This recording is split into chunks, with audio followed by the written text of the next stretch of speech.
بسم اللہ الرحمن الرحیم۔ السلام علیکم ورحمۃ اللہ وبرکاتہ۔ جب ہم مٹیریا میڈیکا کی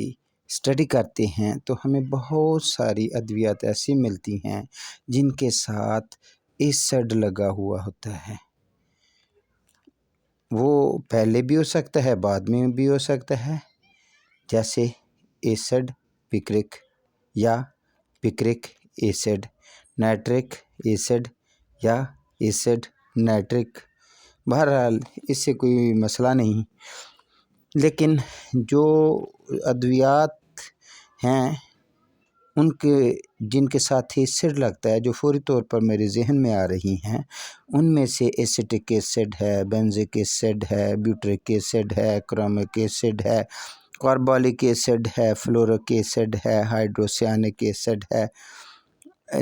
ہپورک ایسڈ ہے، گالیم ایسڈ ہے، لیکٹک ایسڈ ہے، میوریٹک ایسڈ ہے، آکزالک ایسڈ ہے، پکرک ایسڈ ہے، نائٹرک ایسڈ ہے، سلفیورک ایسڈ ہے،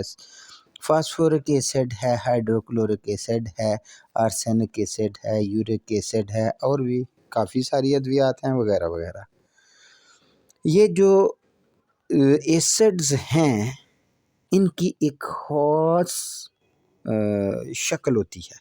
خاص علامات ہوتی ہیں، جو قریباً ہر دوا جس کے ساتھ ایسڈ لگتا ہے اس میں وہ علامات پائی جاتی ہیں۔ مثال کے طور پر وہ جو علامات پائی جاتی ہیں ان کو جون سے مرضی ایسڈ والی دوا میں ہم دیکھیں، وہ علامات وہ ضرور اس میں پائی جائیں گی۔ سب سے پہلے تو بات یہ ہے، یہ ایسڈز کی سیٹ آف ایکشن کیا ہے؟ سیٹ آف ایکشن جو ہے ایسڈز کا، CNS ہے، سینٹرل نروس سسٹم ہے، GIT ہے، میوکس ممبرین ہے، سلیوری گلینڈ ہے، البیومن اینڈ فائبرس ٹیشوز ہیں، کڈنیز ہیں، بونز ہیں، ہیئرز ہیں، ویسلز ہیں، بلڈ ہے، اسپائنل کارڈ ہے، اور سیکسول آرگنز ہیں۔ اگر ہم ان کو دیکھیں تو اس میں کچھ خاص باتیں ہیں جو ہر ایسڈ جس دوا کے ساتھ لگتا ہے اس میں یہ کامن کریکٹرسٹکس ہیں۔ تو آئیے دیکھتے ہیں، اگر ہم ان کو یاد کر لیں یا ذہن میں رکھیں تو پھر ساری دواؤں کا مطالعہ آسان ہو جائے گا اس ایسڈ والی گروپ سے جو تعلق رکھتی ہیں۔ ان میں سے سب سے پہلی بات تو یہ ہے کہ اس کے جو پیشنٹ ہوتے ہیں وہ چلی ہوتے ہیں، انہیں بہت زیادہ ٹھنڈ لگتی ہے، یہ ٹھنڈ سے حساس ہوتے ہیں، سینسیٹیو ٹو کولڈ ہوتے ہیں، ان کو ٹھنڈا جھونکا برداشت نہیں ہوتا۔ صرف ایک دوا ہے فلورک ایسڈ جس میں ایسی بات نہیں ہے۔ دوسری بات یہ ہے، ان میں ہیموریجک ٹینڈنسی ہوتی ہے، یعنی جریان خون بہتا ہے، جریان خون ہوتا ہے، ان میں انتہائی کمزوری ہوتی ہے، انتہائی کمزوری جس کو پروسٹریشن بھی کہہ سکتے ہیں۔ اور پھر اس کی دردیں جو ہیں وہ خاص قسم کی ہوتی ہیں کہ جلن والی دردیں ہوتی ہیں۔ اس کی وجہ جو ہوتی ہے وہ اریٹیشنز آف نروز ہوتی ہے۔ اس کے جو مریض ہوتا ہے ایسڈز والی ادویات کا، وہ اوور سینسیٹیو ہوتا ہے، بیرونی اثرات سے بہت زیادہ حساس ہوتا ہے۔ اس میں ہم جب اس کے کسی بھی پیشنٹ کو ایسڈ سے متعلقہ ادویات والے کسی بھی مریض کو جب ہم دیکھتے ہیں تو وہاں ہم ڈسٹرکشن دیکھتے ہیں، وہاں ہم السریشن دیکھتے ہیں، السر دانے، وہاں ہم سیپٹیسیمیا دیکھتے ہیں۔ اور ایک خاص بات، اس کے مریضوں میں رات کو ایگریویشن ہوتی ہے، تکالیف کی رات کو ایگریویشن ہوتی ہے، جبکہ ان کے مریضوں میں آرام سے آرام آتا ہے، یا کچھ ایسی بھی ادویات ہیں جن میں حرکت سے آرام آتا ہے۔ ان کا جو میازم ہوتا ہے وہ سفلس ہے، ان کا میازم سفلس ہے۔ اب جب یہ ہماری کلینک پر آئے تو ہم پہلی نظر سے کیسے پہچانیں گے کہ یہ جو مریض ہے کس گروپ سے تعلق رکھتا ہے؟ تو اس کا مریض کمزور ہوتا ہے، پتلا ہوتا ہے، ٹیوبرکلر ہوتا ہے، اور سٹوپڈ شولڈر، مطلب اس کے کندھے جھکے ہوئے ہوتے ہیں آگے کو، اور اس کی وقت سے پہلے قبل از وقت بڑا پاچ آ گیا ہوتا ہے۔ یہ ایسی علامات ہے جب مریض ہمارے کلینک پر آئے تو ہم پہلی نظر سے ہی اس کو پہچان جاتے ہیں کہ یہ کسی ایسڈ گروپ والی دوا سے تعلق رکھتا ہے۔ پھر ہم نے جب ہم کیس ٹیکنگ لیں گے تو پھر ڈفرینشیٹ کر لیں گے to which remedy this patient belongs, کہ کس ریمیڈی سے اس کا تعلق ہے، وہ ہم ڈفرینشیٹ کر لیں گے۔ اس کا ذہن جو ہوتا ہے وہ خاص بات ہے کہ وہ اس کی دماغ یا میموری کا بہت کمزور ہوتی ہے، یعنی حافظے کا اللہ حافظ ہو چکا ہوتا ہے، وہ جو کنسنٹریٹ نہیں کر سکتا، یعنی توجہ مرکوز نہیں کر سکتا، لیک آف کنسنٹریشن ہوتی ہے، اس کی جو سوچنے کی صلاحیت ہوتی ہے، اس کی سوچنے کی صلاحیت جو ہوتی ہے وہ ڈسٹرکشن اس میں آ چکی ہوتی ہے، وہ اس میں بڑا اریٹیبلٹی ہوتی ہے، اس میں اوور سینسیٹیو ہوتا ہے، بہت زیادہ حساس، ہر بات سے ہی حساس ہوتا ہے، اس میں سفلس کی علامات نمایاں طور پر پائی جاتی ہیں۔